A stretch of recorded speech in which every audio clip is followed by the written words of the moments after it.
Bismillahirrahmanirrahim. Tulisan yang paling kecil itu namanya huruf. Jadi huruf contohnya yaitu A, B, C, D dan seterusnya. Itu dalam bahasa Indonesia namanya huruf. Dalam bahasa Arab itu namanya huruf. Jadi contohnya huruf yaitu alif, ba, ta dan seterusnya. Itulah namanya huruf. Kemudian di atas huruf yang kedua itu ada yang namanya dalam bahasa Indonesia namanya kata. Jadi kata itu apa? Kata susunan dari beberapa huruf yang mempunyai arti. Contoh, ada huruf S, A, Y, A, saya jadikan satu, itulah namanya kata. Ada M, ada A, ada K, ada A, ada N, saya jadikan satu, namanya kata. Ada R, ada O, ada T, ada I, namanya roti, itu namanya kata. Dalam bahasa Arab itu namanya kalimah. Jadi kalimah yaitu contohnya ana, kumpulnya hamzah, nun, alif, itu namanya kalimah. Akulu, itu namanya kalimah. Al-khubza, itu namanya kalimah. Jadi persatu-satuannya itu namanya kalimah. Di atas kata dalam bahasa Indonesia itu ada yang namanya kalimat. Jadi kalimat itu apa? Susunan dari huruf ini dijadikan satu. Saya makan roti dijadikan satu, itu namanya kalimah. Kalimat. Dalam bahasa Arab itu ada yang mengatakan kalam, ada yang mengatakan kalim, ada yang mengatakan kaul, terserah. Metode ini adalah yang penting adalah menganalisa, mendeteksi tulisan Arab yang namanya kalimah. Itu pendahuluan. Sekarang dalam buku ini, metode ini ada beberapa bentuk. Yang pertama menggunakan yang namanya buku panduan, dan yang kedua harus menggunakan silabus, yaitu urut-urutan metode belajar mengajarnya seperti ini. Sekarang setelah anak sudah mengetahui bentuk tulisan, sekarang naik yang poin yang inti, yaitu dalam buku buka halaman 1 yang judulnya yaitu kalimah. Makanya tadi saya bilang yang terpenting anak bisa mendeteksi kalimah. Jadi kalimah itu ada 3. 1 kalimah isim, 2 kalimah fiil, 3 kalimah huruf. Anak dikasih suatu gambaran bahwasannya tulisan dalam Al-Quran di dunia, di Quran khususnya, itu ratusan ribu. Kalau di dunia itu adalah jutaan miliar, miliaran juta.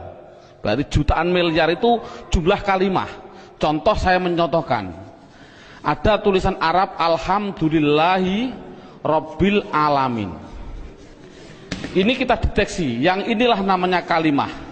Lillahi itu namanya kalimah, Robbi namanya kalimah, alamin namanya kalimah. Padahal tulisan Arab apapun yang namanya kalimah pasti kalau tidak isim fi'il huruf. Jumlah kalimah miliaran triliun pasti hanya ada 3. Kalau contohnya alhamdulillah harus dijawab oleh anak kalau tidak isim fi'il huruf. Lillahi kalau tidak isim fi'il huruf. Robbi kalau tidak isim fi'il huruf. Alamin kalau tidak isim fi'il huruf. Selamanya. Makanya tulisan Arab di dunia itu sebenarnya hanya ada 3, yaitu isim fi'il huruf. Makanya sering saya ngasih pemikiran pada anak, tulisan apapun tulisan Arab hanya ada 3. Masuk 3 kok 3 tahun. Makanya menurut metode saya, insya Allah saya mengatakan kalau hanya ada 3 berarti per satunya itu 2 jam, makanya cukup 6 jam insya Allah praktek baca kitab. Amin Allahumma amin. Ini sekarang setelah anak sudah tahu jumlah kalimah ada 3, sekarang bagaimana saya mengetahui alhamdulillah itu isim fi'il atau huruf, lillahi itu isim fi'il atau huruf. Makanya akan saya ulas satu persatunya. Bagaimana cara mendeteksi isim itu fi'il itu huruf. Buka pada bukunya halaman 2. Dalam bukunya halaman 2 dilihat judulnya cara mengetahui isim. Jadi cara mengetahui isim itu dengan dua cara. Satu mengetahui artinya.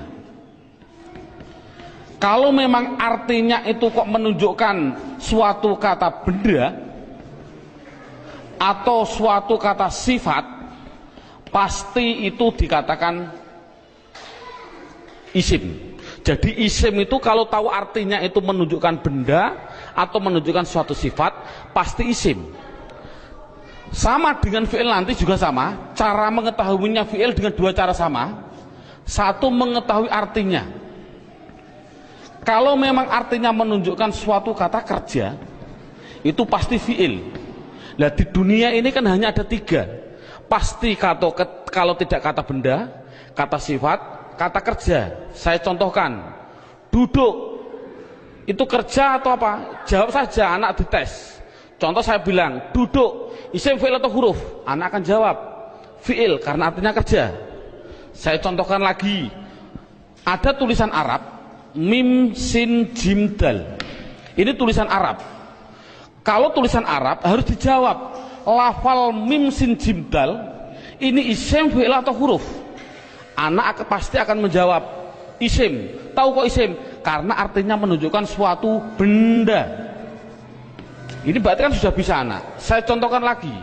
Saya bilang ada tulisan Arab, coba anak-anak lafal Arab ini jawab dengan 3 kategori, isim, fi'il atau huruf. Ini saya contohkan, mim, dal, ro, sinta. Artinya madrusah. Harus dijawab isim, fi'il atau huruf. Anak pasti akan menjawab itu isim. Tahu kok isim? Karena artinya benda. Oh 100. Jadi kalau ada apapun artinya benda atau sifat, contohnya Allahu Akbar, saya menerjemah Akbar itu artinya agung atau mulia. Ini agung itu kan suatu sifat, otomatis Akbar ini harus dijawab. Akbar itu isim, fi'il atau huruf? Anak akan jawab Akbar pasti isim. Tahu kok isim? Karena artinya itu suatu sifat. Jadi kesimpulannya adalah anak bisa mendeteksi, pertama mendeteksi isim, fi'il, huruf dari artinya. Kalau memang artinya benda atau sifat berarti isim, kalau artinya kerja berarti kalimah fi'il. Pertanyaan selanjutnya, Pak, tulisan Arab katanya miliaran triliun, di Al-Quran ada 700-an ribu. Bagaimana saya mengetahui itu isim, itu fi'il, itu huruf, padahal saya tidak tahu artinya? Oh, kalau tidak tahu artinya, lihat buku panduannya, yaitu lihat halaman 3. Dalam buku halaman 3 judulnya adalah mengetahui tanda-tanda kalimah isim.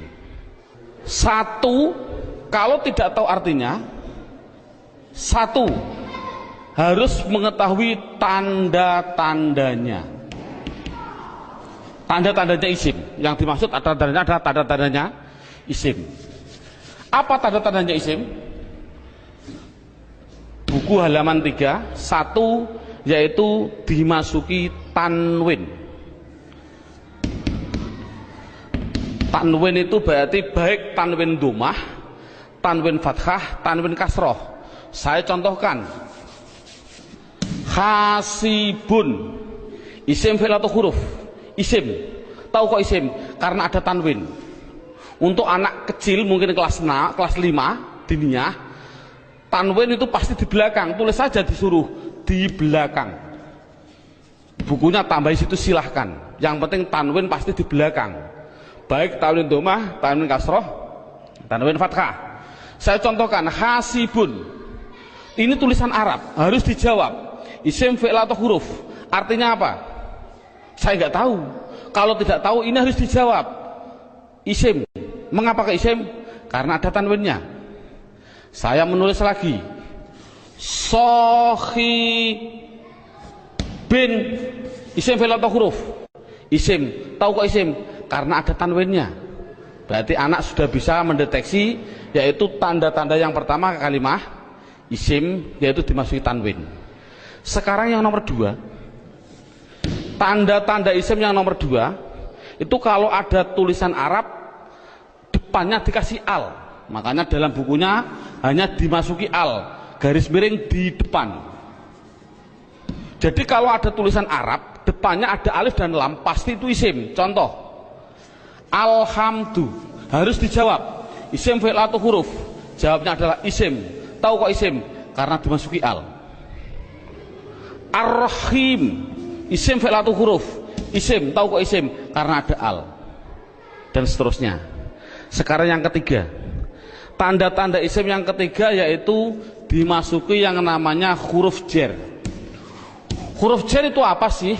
Huruf jar itu adalah tertentu, lafalnya tertentu, yaitu ada tulisan itu berupa apa? Min, ila, an, ala, dan seterusnya. Di dalam buku sudah ada. Min artinya dari, ila artinya ke, an artinya dari, ala artinya di atas, dan seterusnya. Jadi kalau ada tulisan Arab dimasuki min, yang mana huruf jar itu pasti tempatnya di depan suatu kalimah, mesti itu adalah kalimah isim. Contoh, saya mencontohkan ada tulisan Arab, zahaba zaitun ila suq, zahaba zaitun ila suq. Anak saya tes satu persatu dulu. Zaitun, isim fi'il atau huruf? Isim. Tahu kok isim? Karena ada tanwinnya. Suq, isim fi'il atau huruf? Isim. Tahu kok isim? Karena dimasuki huruf jar yang namanya ila. Artinya apa saya suq? Tidak tahu, tidak penting. Ini kan tidak penting. Yang penting itu bisa mendeteksi itu pasti kalimah isim. Contohnya lagi, ada contoh yang namanya ada roja'a. Saya contohkan, roja'a kembali. Siapa yang kembali? Bakrun, siapa bakar? Kembali min dukan.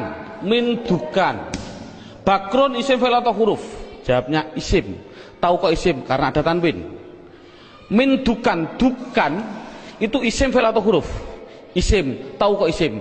Karena dimasuki huruf jar min. Artinya apa? Tidak penting. Jadi makanya itu adalah tanda-tanda kalimah isim. Yang ketiga, yang keempat, tanda-tanda isim yang keempat, di situ saya tulis. Ya, saya hapus dulu. Tanda-tanda isim yang keempat yaitu dimasuki namanya huruf qasam. Qasam itu artinya sumpah. Qasam artinya sumpah. Di sini huruf qasam hanya ada 3, wawu, ba, ta. Untuk anak pemula jangan dicontohkan selain lafal Allah, jangan. Untuk pemula jangan. Contoh, wal asri. Asri ini adalah isim. Tahu kok isim? Karena ada wawu qasam. Tidak perlu sebenarnya. Yang penting itu adalah wawu qasam nanti. Contohkan saja wallahi. Berarti Allah itu isim karena apa? Dimasuki wawu ini. Itu aja masih bingung untuk anak didik. Jadi kesimpulannya qasam tidak begitu penting. Yang penting yang terakhir ini.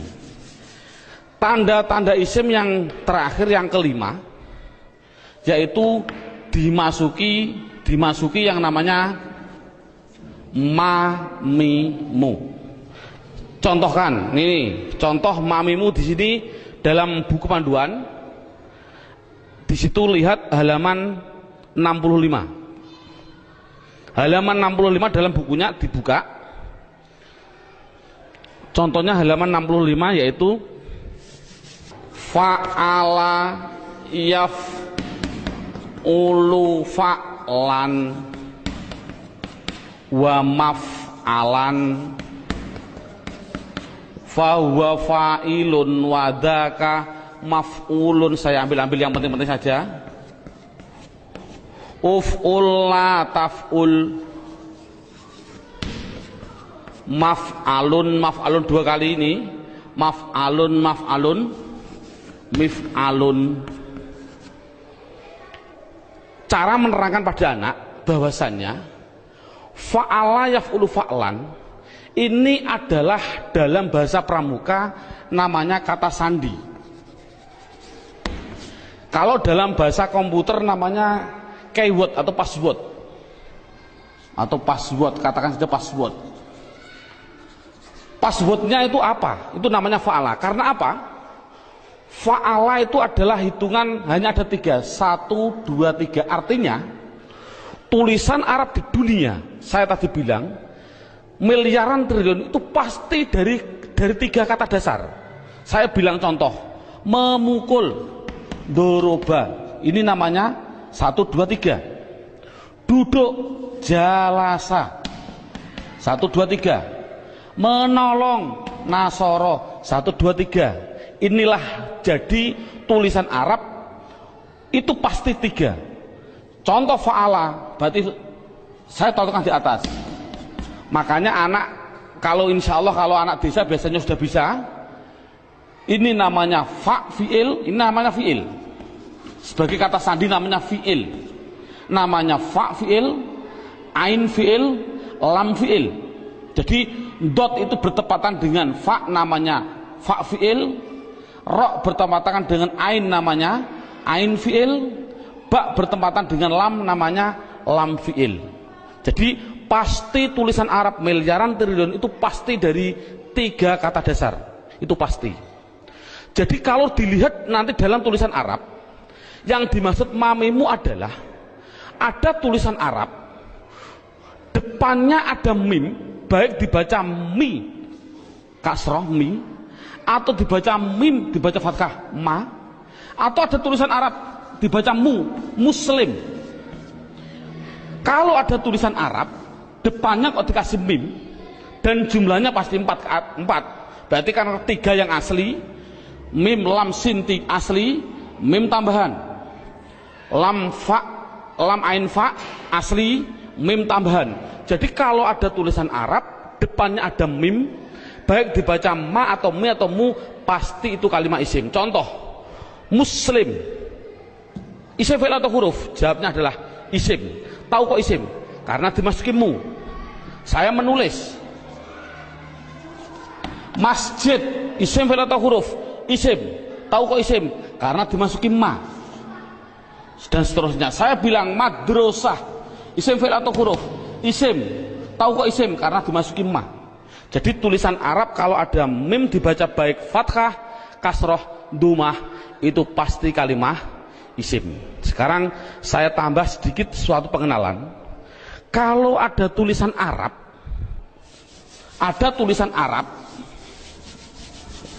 depannya saya kasih mi, contohnya mi dalam halaman 65, itu pasti menunjukkan suatu alat.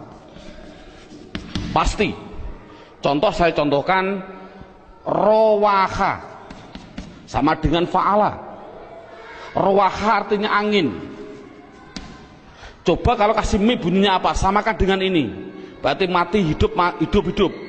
Rowaha kasih mi bunyinya mirwahun. Jadi mirwahun artinya adalah, karena ada mi artinya adalah alat angin. Apa alat angin? Kipas angin. Jadi kipas angin itu bahasa Arabnya adalah mirwah. Saya menuliskan lagi. Kalau ada tulisan Arab di belakangnya ada tak seperti ini, tak, pasti itu hanya tambahan, tidak akan asli. Pasti tambahan. Contoh, satoro. Satoro saya nulis artinya pinggir. Coba kalau kasih mi bunyinya apa? Mistorun. Tapi tak ada masalah lah. Mistorotun. Apa mistorotun? Penggaris salah. Yang betul adalah alat pinggir, yaitu penggaris sama. Jadi kan sama tujuannya, semuanya. Kalau ada tulisan Arab, depannya dikasih ma, ada arti 2, yaitu mengartikan 2. Namanya menunjukkan suatu tempat atau suatu waktu, menunjukkan waktu. Tinggal pilih kondisional. Untuk guru tolong hanya sebutkan saja pasti maf'a, karena nanti dalam pendalaman ada yang namanya maf'i ada, tapi tidak perlu dicontohkan pada murid. Yang penting adalah maf'a. Kalau ada lafal maf'a, pasti tinggal pilih menunjukkan tempat atau waktu. Contoh, Darosa belajar. Coba kalau kasih ma bunyinya apa? Madrosun. Kasih tak aja lah, tidak masalah lah. Apa namanya? Madrosatun. Darosa belajar. Kalau madrosatun artinya apa? Sekolahan, jangan sekolahan. Artinya itu tempat belajar, yaitu sekolahan, sama. Semuanya seperti itu semua.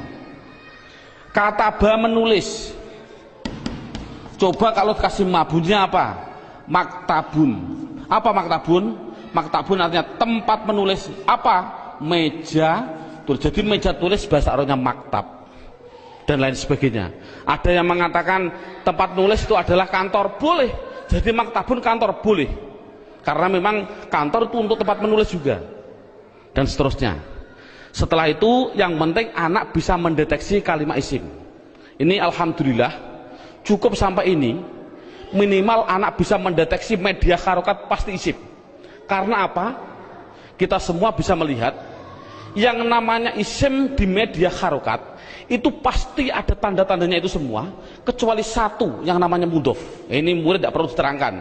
Ini khusus spesial guru, karena semua media harokat bisa dideteksi itu isim. Saya bisa mendeteksi, kecuali satu apa yang namanya mudhof. Berarti mudhof. Apa mudhof itu? Nanti tidak perlu kita terangkan pada anak. Ini yang pertama. Sekarang alhamdulillah beberapa menit sudah bisa anak bisa mendeteksi tulisan Arab yang namanya isim. Sekarang kita mendeteksi yang kedua yang namanya kalimah fi'il. Kita mendeteksi yang kedua namanya kalimah fi'il. Tadi saya bilang kalimah ada 3 isim fi'il huruf. Isim mengetahui artinya, kalau benda sifat menunjukkan benda atau sifat berarti isim. Kalau tidak tahu artinya, mengetahui tanda-tandanya. Sama dengan fi'il. Kalau mengetahui artinya, itu artinya menunjukkan suatu kerja, berarti kalimah fi'il. Tadi sudah saya terangkan. Kalau tidak tahu semuanya Pak, oh sama dengan isim, yaitu mengetahui tanda-tandanya. Lihat buku panduannya, yaitu halaman 10. Buku panduan halaman 10.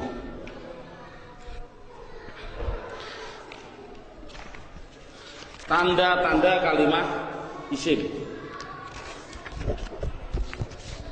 1 dimasuki kot. Di situ saya 1 dimasuki kot. Dimasuki kot. Saya menulis, biar anak, karena anak kecil, mungkin biar jelas, saya suruh di depan. Tempatnya itu di depan. Jadi kalau ada tulisan Arab, kok ada depannya ada lafal kot, pasti setelahnya itu fi'il. Contoh, saya mencontohkan. Allahu Akbar, Allahu Akbar. Qad qomatis shalah, qad qomatis shalah. Ini adalah lafal kot. Koma itu mau tidak mau harus saya jawab itu kalimat fi'il. Tahu kok fi'il? Karena dia dimasuki kot. Ini kan paling mudah. Jadi kalau ada dimasuki kot itu namanya kalimat fi'il. Apa artinya koma? Tidak penting. Yang penting tahu itu adalah fi'il. Tanda-tanda yang kedua yaitu dimasuki yang namanya sin. Tolong lafal sin tidak usah diterangkan. Karena apa kok menerangkan? Wong saya menerangkan fi'il saja belum tahu, saya contohkan lafal sayakulus sufa. Yakulu itu adalah fi'il karena apa? Dimasuki sin, tidak akan mungkin paham anak. Makanya sin adalah ditinggal dulu karena dia belum bisa mendeteksi semuanya. Jadi sin saya tinggal. Tanda-tanda fi'il yang ketiga yaitu dimasuki yang namanya saufa. Dimasuki yang namanya saufa. Tulis saja sama, sin ya di depan, saufa ya di depan sama. Contoh yang biasa yang sering didengarkan oleh anak, contoh saya bilang kala saufata lamun, tak lamun itu pasti saya mengatakan fi'il. Karena apa? Karena dimasuki saufa. Artinya apa? Tidak penting. Karena sudah tahu itu artinya saufa. Saufa itu masuk pada kalimat tadi mesti kalimat fi'il. Ini paling mudah. Yang terakhir tanda-tanda fiil yaitu dimasuki yang namanya taknis. Saya suruh menambahi pada anak. Taknis itu saya bilang, saya tulis di belakang, tempatnya itu di belakang, dan berupa tak seperti ini yang mati. Orang Jawa bilang tak perahu lah. Jadi tak perahu. Nek ono tak perahu seperti itu pasti itu namanya kalimah fiil. Contohnya ini. Qad qomat as-shalah, aslinya itu adalah koma, itu fiil dengan dua tanda-tanda. Satu dimasuki qad, dua dimasuki ini tak, ini di belakang masuk pada kalimat ini. Jadi ada dua tanda-tanda. Coba salat, isim fi'il atau huruf? Isim. Tahu kok isim? Karena ada al. Oh, mudah. Namun sekali lagi ini mulai metode saya adalah nanti menggunakan yang namanya metode hantu. Ini contohnya. Al ini adalah alif dan lam. Yang namanya alif itu pasti mati. Yang namanya alif pasti mati. Ada mati ketemu mati, itu namanya hantu. Saya tulis mati ketemu mati namanya apa? Hantu. Orang Arab tidak senang hantu. Akhirnya biar ini hidup, akhirnya dikasih biar berdoa. Bunyi apa? Qad qomatis shalah. Bukan qad qomat shalah lagi, tapi qad qomatis shalah. Saya contohkan lagi. Lafal min ketemu masjid. Bunyinya apa? Min al masjid, tidak boleh karena ini ada alif mati ketemu mati namanya hantu, tidak boleh, harus dihidupkan biar berdoa, bunyinya minal masjidi. Contoh lagi, an ketemu madrasah, bunyinya apa? Anil. Kok bisa anil? Oh, karena ada mati ketemu mati namanya hantu. Ini sekali lagi orang Arab itu tidak senang atas hantu. Kesimpulannya adalah berapa menit mulai pertama dan sekarang ini anak sudah bisa mendeteksi media harokat yang namanya isim dan fiil. Alhamdulillah dengan beberapa menit anak sudah bisa mendeteksi namanya media harokat isim atau fiil. Karena apa? Huruf itu hanya huruf jar. Katakan saja huruf jar. Ada huruf li taukid dan sebagainya, itu tidak penting. Berarti kalau huruf jar itu tertentu tadi hanya min ila ada berapa 9. Selain itu tulisan Arab pasti hanya isim dan fiil. Anak sudah bisa mendeteksi kecuali tadi mudhof. Alhamdulillah. Sekarang kita naik poin yang keempat. Poin yang keempat yaitu lihat buku halaman pertama. Dalam halaman pertama terlihat kalimah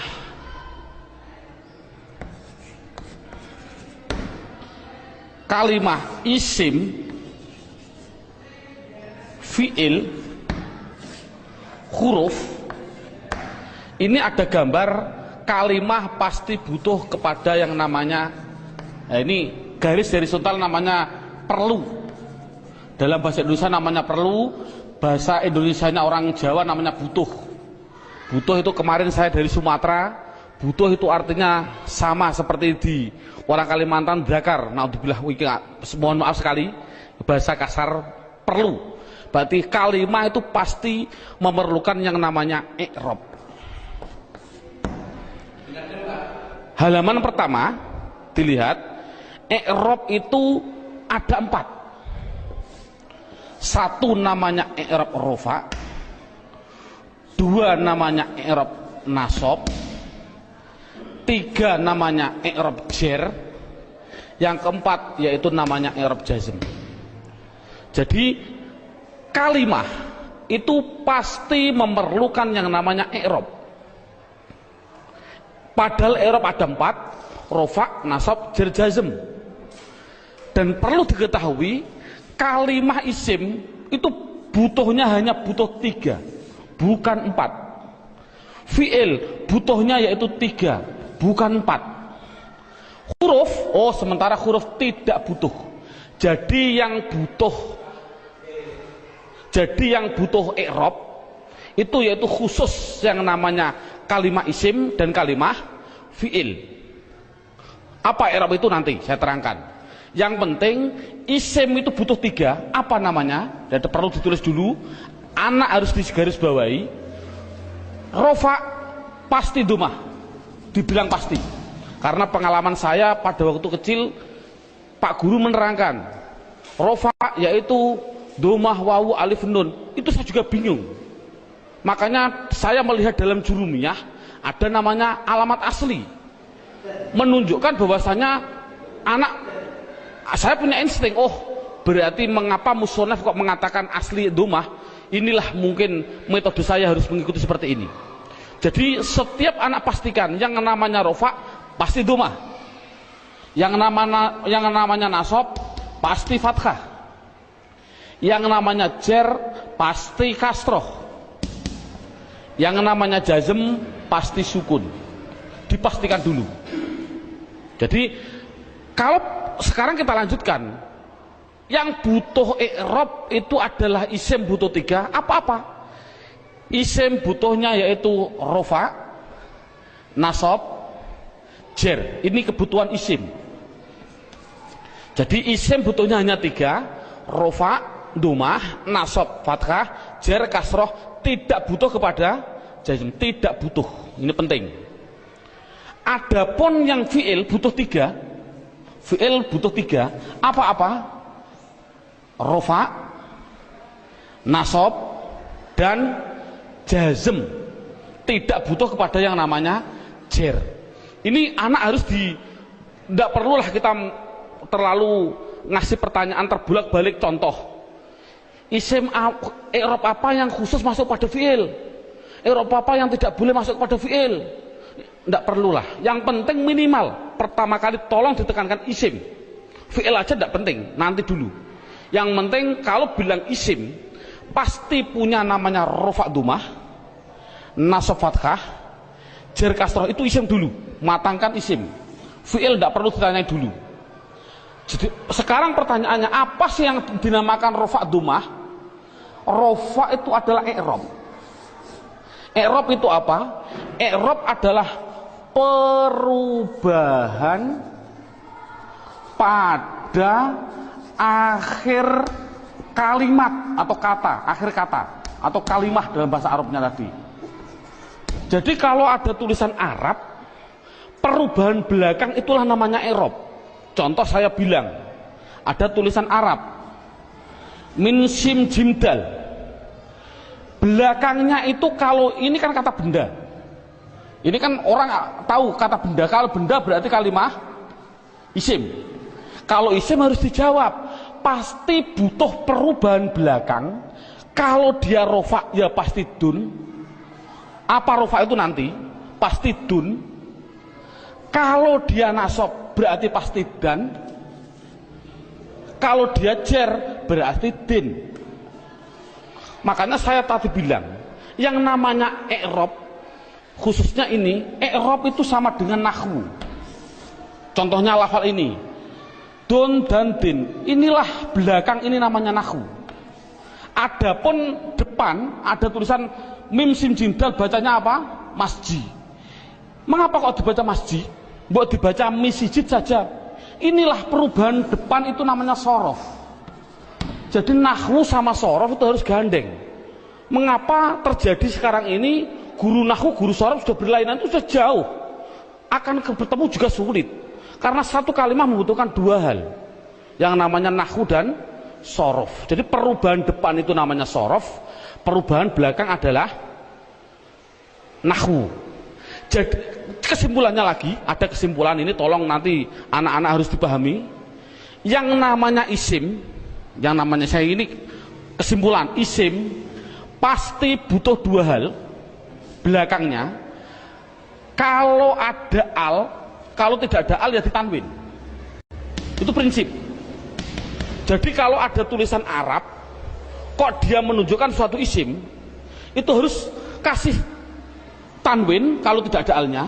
Kalau ada alnya jangan ditanwin. Contoh, masjid ini kan tidak ada alnya, makanya saya balang dun dan din. Coba kalau saya kasih al masjid, coba rofanya bunyinya bagaimana? Al masjid, jangan ditanwin karena ada al. Nasabnya bunyinya bagaimana? Al masjidah. Jernya bunyinya bagaimana? Al masjidi. Ini contoh. Dalam buku panduan saya, anak harus dites dengan contoh 2, yaitu dengan lafal basmalah dan takbir. Saya contohkan. Kita kasih contoh yang biasa dibaca oleh anak.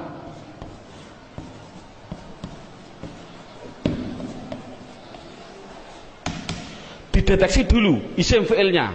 Coba rohim, lafal belakang ini isim fi'il atau huruf? Isim. Tahu kok isim? Ada al. Rohman, isim fi'il atau huruf? Isim. Tahu kok isim? Ada al. Allah, isim fi'il atau huruf? Isim. Tahu kok isim? Ada al. Silahkan. Ini ada khilafiyah ulama. Ada yang mengatakan jangan bilang al. Ini adalah ismudzat, tidak boleh dirubah-rubah. Tapi ada ulama yang mengatakan memang al. Dari lafal aliha dikasih al. Jadinya alifnya dikasih panjang. Allah. Nah, untuk anak kecil biarlah itu bilang isim karena ada al, silahkan. Ismi, ini isim. Tahu kok isim karena ada huruf jerba. Ini memang sulit. Anak pemula memang sulit, tidak begitu penting. Yang penting dikasih tahu ismi isim karena ada huruf jar masuk. Kalau ini mengatakan isim, ini isim karena ada al, ini isim karena ada al, ini isim karena ada al. Coba harokannya gimana? Bismi, loh, saya baca kasroh, berarti dia menunjukkan rufa nasab atau jer? Jer, karena kasroh. Oh 100. Bismillahi, saya kasri hi, berarti di kasroh. Isim ada kasroh. Oh masuk, karena dia jer berarti. Mengapa kok jer? Oh nanti, belum waktunya. Bismillahirrohmani, mengapa saya bilang nih? Rufa nasab atau jer? Jer.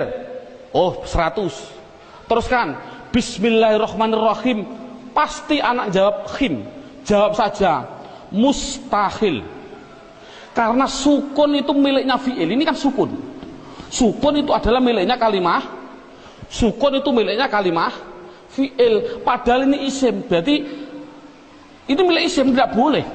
Jadi salah ada tulisan Arab Bismillahirrahmanirrahim. Mimnya kok disukun, salah. Mestinya itu kalau dia isim, kalau tidak rohimu, ya rohimah ya rohimi, pasti itu. Oh kebetulan di dalam Al-Quran tulisannya adalah mi, ya berarti jer. Dari mana kok jer? Yang penting dia kasroh itu jer. Mengapa kok dibaca jer? Oh nanti belum masanya. Yang penting dia bisa mendeteksi itu isim, rofa nasab atau jer. Ini kan anak sudah lumayan. Dengan berarti gambaran rohim ini adalah menggambarkan anak biar tahu, oh isim tidak boleh ditanwin. Loh kok disukun pak? Oh tidak boleh tanwin, maaf, disukun. Mengapa sukun pak? Karena wakof. Saya contohkan lagi 2 contoh. Lafal Allahu Akbar. Allahu Akbar. Orang bilang akbar disukun. Saya jawab salah. Mengapa salah? Tadi saya bilang akbar itu adalah sifat. Yang namanya sifat itu pasti isim. Yang namanya isim tidak mungkin dia disukun. Di dalam tulisannya kalau begini. Karena apa? Sifat isim tidak boleh sukun. Karena sukun itu miliknya fi'il. Kalau isim itu pasti kalau tidak ru, ya roh, ya ri. Mengapa tidak ditanwin? Nanti. Yang jelas ini contoh Allahu Akbar. Allah isim. Tahu kok isim ada al. Rufa nasab atau jer? Rufa. Tahu kok rufa? Karena dumah. Akbar yang betul adalah akbaru. Jadi mengapa kok dibilang bar? Karena wakof. Kalau nulis adalah ru yang betul. Makanya sering saya kasih pertanyaan, bagaimana hukumnya ada orang sholat bilang Allahu Akbaru, sah nggak? Jawabnya adalah sah, karena nakunya seperti itu. Namun yang terbaik memang adalah wakof. Seperti ini. Bismillahirrahmanirrahim, karena wakof. Jadi intinya adalah yang namanya i'rab ada 4 rofa nasab jar jazm. Khusus kita tekankan pada isim. Yang namanya isim belakangnya pasti rofa dumah, nasab fathah, jar kasroh. Itu kesimpulannya. Sekarang silabusnya poin yang kelima, judulnya yaitu pendalaman isim. Buka halaman 1. sama halaman 1, yaitu lihat halaman 1, isim dibagi 2. Ada yang namanya isim mabni, ada yang namanya isim mu'rab. Sekali lagi, isim mabni dan isim mu'rab dibagi dulu. Apa yang namanya isim mabni? Dalam buku halaman 2 ada. Mabni itu adalah, mabni itu apa? Mabni adalah harokat belakang, harokat belakang itu tetap. Saya tulis tetap. Itulah namanya mabni. Jadi mabni itu apa? Mabni harokat belakang tetap. Mu'rab itu apa? Mu'rab yaitu harokat belakang berubah-ubah. Harokat belakang berubah-ubah. Jadi itu kesimpulannya. Jadi isim harus dibagi 2, isim mabni dan isim mu'rab. Isim mabni belakangnya tetap, isim mu'rab belakangnya berubah-ubah. Isim mabni sekarang diperinci satu persatu. Dalam silabus ada isim mabni, yaitu satu namanya isim domir. Saya tulis satu namanya isim domir. Tolong dalam hal ini anak tidak usah diperdalami. Yang namanya pada waktu pengalaman saya dulu kecil, Pak Guru bilang domir itu ada 2, seperti contoh seperti ini. Domir ada 2, domir baris dan domir mustatir. Baris muttasil ada 2, baris munfasil ada 2, muttasil ada 4, dan domir mustatir ada yang jawas dan ada yang wujub. Ini enggak, dulu saya suruh menghafalkan ini domir saja, itu mungkin 1 bulan. Nah, menurut saya kita ambil yang pokok dulu. Dengan metode ini adalah metode saya bilang domir yang berupa domir baris munfasil rufa. Yaitu pendalamannya dalam buku, lihat halaman buku yaitu dilihat halaman 4. Halaman 4 dilihat judulnya isim domir. Di situ saya tulis yaitu lafal huwa, huma, hum, iya, huma, hunna, anta, antuma, antum, anti, antuma, antunna. Yang terakhir ana, nahnu. Jadi jumlahnya 14. 1, 2, 3, 6, 9, 12, 14, 13, 14. Jadi jumlahnya saya bilang isim domir adalah jumlahnya 14. Contohnya huwa, hum. Yang namanya domir itu adalah kata ganti. Dalam buku huwa itu kata ganti dari siapa? Kata ganti dari dia. Dia siapa? Dia laki-laki 1.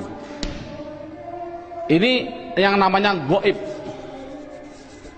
Jadi kesimpulannya huma kata ganti dari siapa? Dia laki-laki 2 yang goib. Hum kata ganti dari apa? Mereka atau mereka. Siapa mereka? Laki-laki 3 ke atas yang goib. Jadi kesimpulannya ini adalah namanya laki-laki. Ini berarti 1, 2, 3 ke atas ini perempuan. Tapi ini adalah semuanya adalah goib. Sekali lagi ini adalah goib. Berarti dia perempuan 1 goibah atau goib, goibah. Huma 2 perempuan goibah. Huna 3 ke atas perempuan goibah. Jadi inti kesimpulannya adalah 3 ini laki-laki, 3 ini perempuan yang semuanya adalah katakan goib. Anta Kata ganti siapa? Dari kamu. Kamu siapa? Kamu laki-laki satu yang hadir. Saya simpulkan, intinya ini adalah laki-laki yang anti antuma antuna, saya simpulkan perempuan, namun dua-duanya ini namanya hadir. Namanya hadir. Ana artinya saya, nahnu artinya kita. Penjelasannya, mengapa dhamir dikatakan mabni? Ini anak dijelaskan dengan dua pendekatan. Contoh lafal huwa. Huwa itu kata ganti siapa? Dari dia. Dia satu, orang laki-laki satu, orang Inggris. Kata gantinya juga dia, tetap inilah akhirnya wa. Selamanya akhirnya dibaca wa. Makanya dikatakan mabni adalah belakangnya tetap, yaitu tetap dibaca fathah. Dia orang Amerika, ya sama tetap wa. Orang Indonesia, ya tetap wa. Jangan mentang-mentang orang Indonesianya orang pendek-pendek terus dibilang wi. Kalau orang Arab orangnya tinggi-tinggi wu, enggak boleh. Kesimpulannya adalah selamanya pasti akhirnya tetap berupa yang namanya wa. Itu pendekatan secara logika. Pendekatan secara nahwiyah walaupun salah, karena walaupun salah, contoh huwa dia dibaca rofa ya tetap huwa. Dia karena isim kan dibaca nasab ya tetap huwa. Dibaca jar ya tetap huwa. Sekali lagi untuk seorang guru, cara menerangkan seperti ini walaupun salah, kan tidak mungkin huwa itu adalah dhamir rofa, kok bisa nasab. Itu contoh seorang guru, ini penting untuk seorang guru. Ini permasalahannya, pengalaman saya keliling, pertanyaan saya itu rata-rata di dalam hal ghaib dan hadir. Saya bilang, apa sih artinya ghaib dan apa sih artinya hadir? Rata-rata orang mikir ghaib adalah tidak ada orangnya, hadir adalah ada orangnya, padahal salah.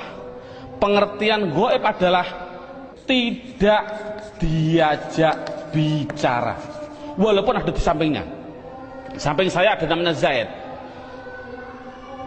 Ada orang tanya, Pak, Zaid mau ke Semarang kok, bilang pada saya, padahal di samping saya ada Zaid.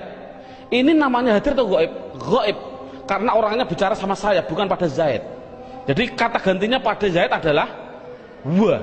Ini menunjukkan artinya ghaib, yaitu jangan diartikan tidak ada orangnya, diartikan apa? Tidak diajak bicara. Kalau hadir, ya berarti diajak bicara. Itu kesimpulannya adalah mabni harokat belakangnya tetap. Selamanya, contoh mereka, selamanya mesti hum, disukun selamanya. Jadi saya tulis di situ pertama isim domir mabni jumlahnya adalah 14. Buka seterusnya bukunya halaman 5. Yang kedua, mabni yang kedua yaitu yang namanya di situ saya tulis isim isyarah. Isim isyarah tidak perlu kita terlalu banyak mencontohkan. Isim isyarah itu kita contohkan hanya yang mudah-mudah saja. Contoh isim isyarah ada 3. Ada yang namanya qorib, ada yang namanya wasit, ada yang namanya ba'id. Qorib artinya dekat, wasit artinya sedang, ba'id artinya jauh. Contoh, orang bilang isyarat menunjukkan qorib iki, orang Jawa bilang iki, kalau sedang iku, kalau jauh kai, itu orang Jawa bilang. Tapi kalau orang Sunda iya, eta, itu ya salah, itu milik orang Indonesia, bukan orang Sunda sebenarnya. Tapi orang Sunda tidak punya jauh, sama dengan kita. Ini tidak, masalahnya adalah contoh korib. Kalau laki-laki hadza, kalau perempuan hadhihi, dengan dua contoh saja ini. Contoh lafal hadza. Siapa ini? Selamanya dibaca dza, akhirnya dza. Walaupun yang ditanyakan seorang kiai, seorang gubernur, seorang presiden, tetap siapa ini? Man hadza, selamanya dibaca dza belakangnya. Jangan berupa dzi atau du. Makanya itulah namanya mabni. Saya tidak usah menerangkan wasit, bait sudah ada. Yang jelas contohnya yaitu dalam buku panduannya sudah saya tunjukkan, yaitu isim isyarah ada 3, hadza hadhihi. Kalau sedang yaitu lafal dzaka dan dalika, dzaka dan dalika, dzaka dan tilka. Saya contohkan dzaka dan tilka. Kalau jauh saya contohkan hanya 2, dalika dan ulaika. Jadi jumlahnya yaitu ada berapa? Dalika, ulaika. Jumlahnya berapa? 1, 2, 3, 4, 5, 6. Saya katakan isim isyarah jumlahnya adalah hanya 6. Walaupun nanti pendalamannya banyak. Seorang guru tolong hanya seperti itu dulu. Terusnya mabni yang ketiga yaitu yang namanya isim mausul. Buka dalam bukunya halaman yang ke isim mausul, kata sambung.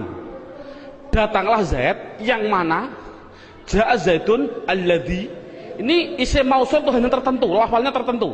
Sudah dalam bukunya ada, yaitu lafal alladzi, alladzina, alladzi, alladani, alladina. Contoh saya tidak usah nulis. Mohon dilihat contoh ini, isim mausul tertentu. Alladzi, alladani, alladina, allati, allatani, allati. Cukup sebutkan hanya 6 saja, yaitu biar anak hanya tahu isim mausul jumlahnya hanya ada 6. Mabni yang keempat.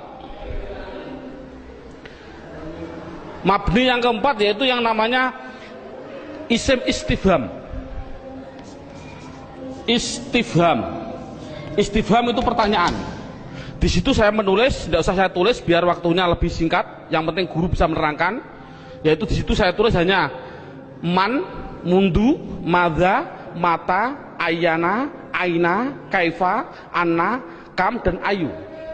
Jumlahnya saya tulis itu hanya 10. Jadi istifham hanya ada 10.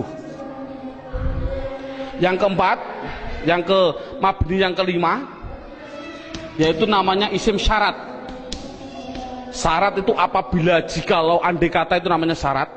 Saya tulis dalam bukunya biar lebih singkat. Lafalnya tertentu. Man, ma, mahma, mata, ayana, aina, anna, haisuma, kaifama. Jumlahnya yaitu hanya ada 9. Yang terakhir yang nomor 6, yang namanya isim fi'il. Ini loh, namanya isim fi'il. Kadang-kadang orang bingung. Di situ ada isim fi'il madhi, isim fi'il mudhari, isim fi'il amar. Yang penting contohnya saya bilang isim fi'il amar, isim fi'il amar.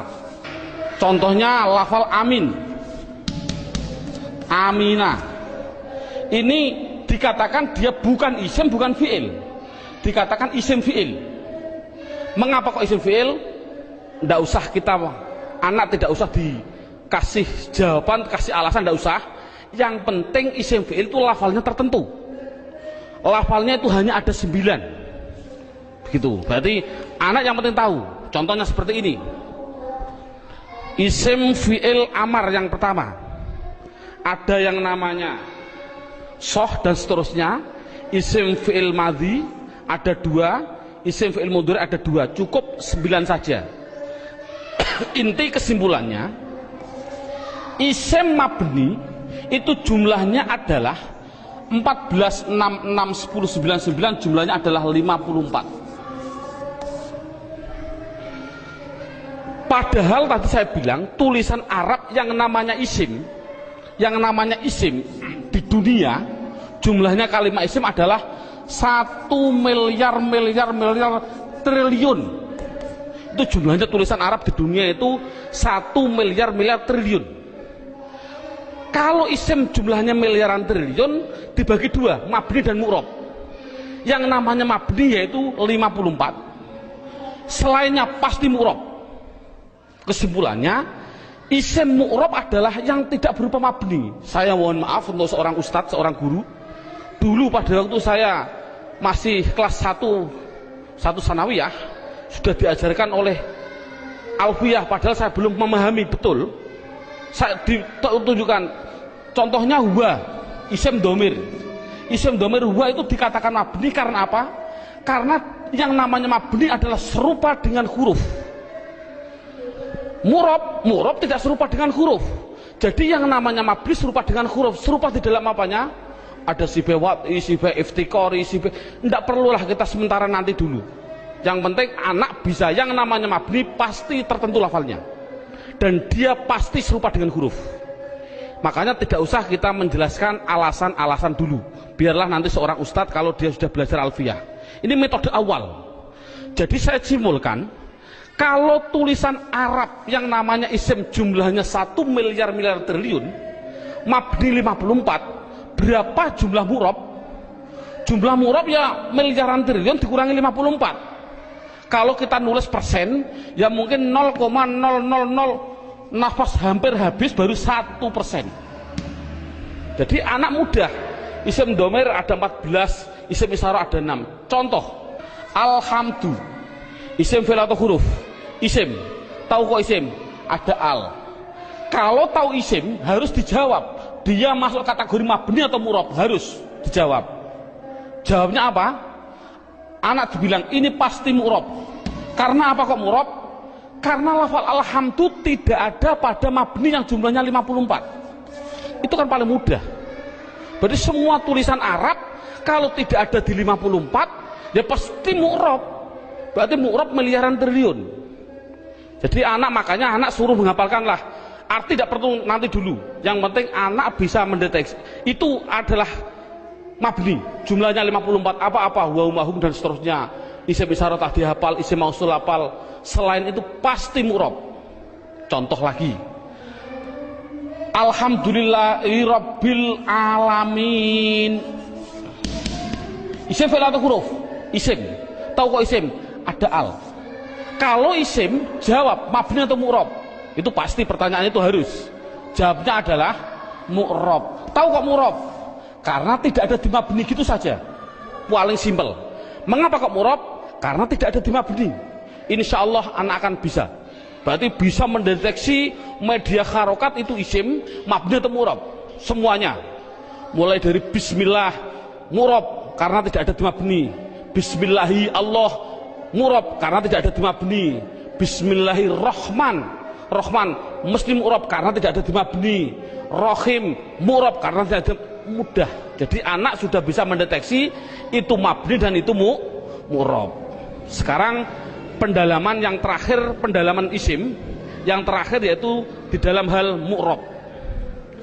Dalam buku panduannya lihat halaman 8. Lihat halaman 8. Halaman 8 sudah tertulis, saya tulis di situ. Halaman 8. Halaman 8 sama halaman 1 sama. Sekali lagi, halaman 8 dan halaman 1 adalah sama. Yang namanya mu'rob itu tadinya ada 6. 6 jumlah total 54. Sekarang enggak, yang namanya mu'rob 1 ada yang namanya mufrad, 2 ada yang namanya tasniyah, yang ketiga ada yang namanya jamak mudzakkar salim, yang keempat ada yang namanya jamak muannas salim,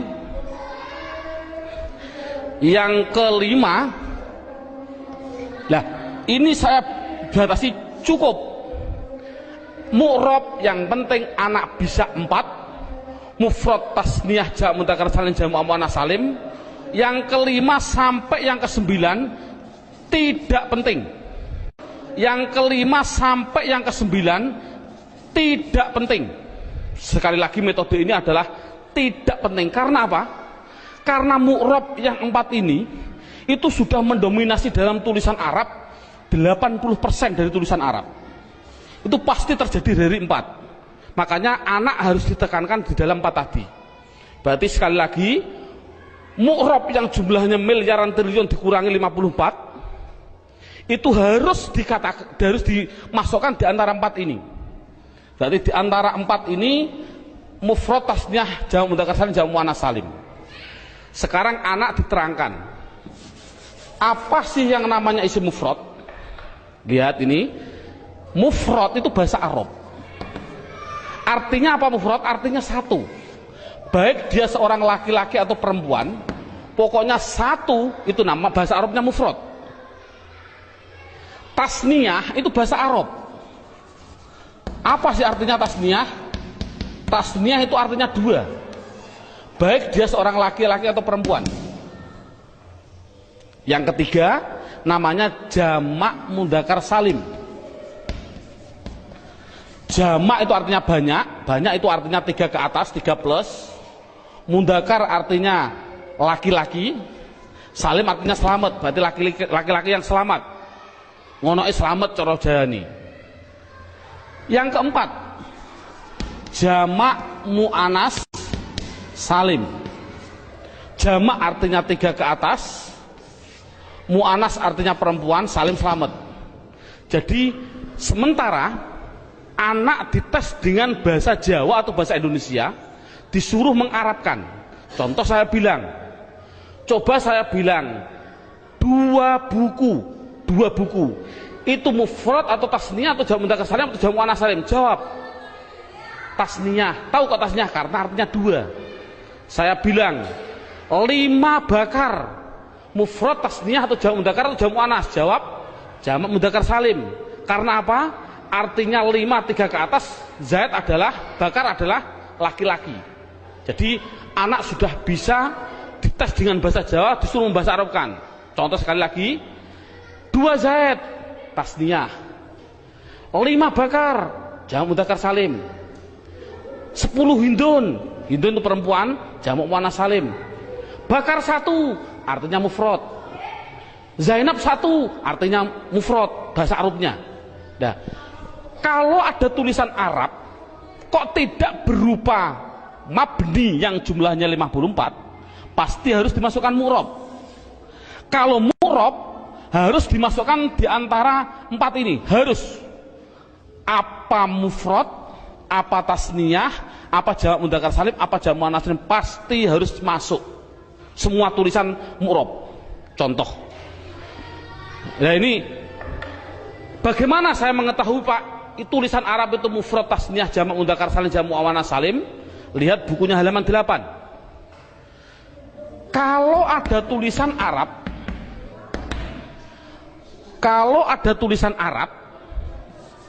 belakangnya kok ada alif nun atau ya nun, nunnya dibaca kasroh ni, sebelum ya dibaca fathah, sebelum alif dibaca fathah, bunyinya ani atau aini, mesti artinya 2. Kalau ada tulisan Arab belakangnya kok berupa wawun nun atau ya nun, nunnya tapi dibaca na, baca fathah na, sebelum ya dibaca kasroh, sebelum wawu dibaca dhammah. Kalau orang Jawa bilang una, ini berarti mati ini, atau ina tadi aini, mesti artinya 3 ke atas laki-laki. Kalau ada tulisan Arab belakangnya berupa alif dan tak, taknya tak perahu, sebelum alif dibaca fathah, taknya hanya 2, kalau tidak ton ya tin, itu pasti dikatakan jamak muannats salim.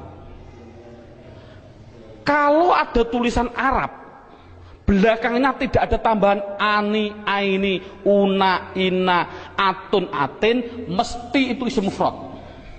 Jadi isim mufrad itu apa? Yaitu kalau tulisan Arab tidak ada belakangnya tidak ada tambahan. Saya contohkan, alhamdu, isim fi'il atau huruf? Isim. Tahu kok isim? Karena ada al. Pertanyaan selanjutnya, mabni atau mu'rab? Mu'rab.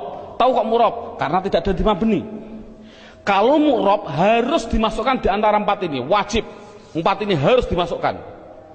Berupa apa? Mufrad. Tahu kok mufrad? Karena belakangnya tidak ada tanda-tandanya. Ani, aini. Ini kan dal. Dal ini kan tidak ada tambahannya. Oh, jadi alhamdu adalah isim mufrad. Contoh lagi. Bismillah, alhamdulillahi rabbil alamin. Alamin. Pertanyaan, isim fi'il atau huruf? Isim. Tahu kok isim? Ada al. Mabni atau mu'rab? Mu'rab. Tahu kok mu'rab? Karena tidak ada di mabni. Kalau masuk mu'rab, masukkan di antara 4 ini. Bunyinya apa? Jamak mudzakkar salim. Tahu kok jamak mudzakkar salim? Karena belakangnya ada inang, ya nun, sebelumnya dibaca kasroh. Cocok gak dengan ini? Ina. Jadi tulisan Arab mesti gitu semua. Kalau mu'rab pasti harus masuk kategori di antara 4 tadi. Ini alhamdulillah berapa jam ini anak sudah bisa 100% mendeteksi isim dan mengkategorikan di antara mabni dan mu'rab. Subhanallah, sudah bagus. Ini untuk apa isim tadi? Oh, nanti. Itu adalah setelah 3 jam. Kita istirahat dulu.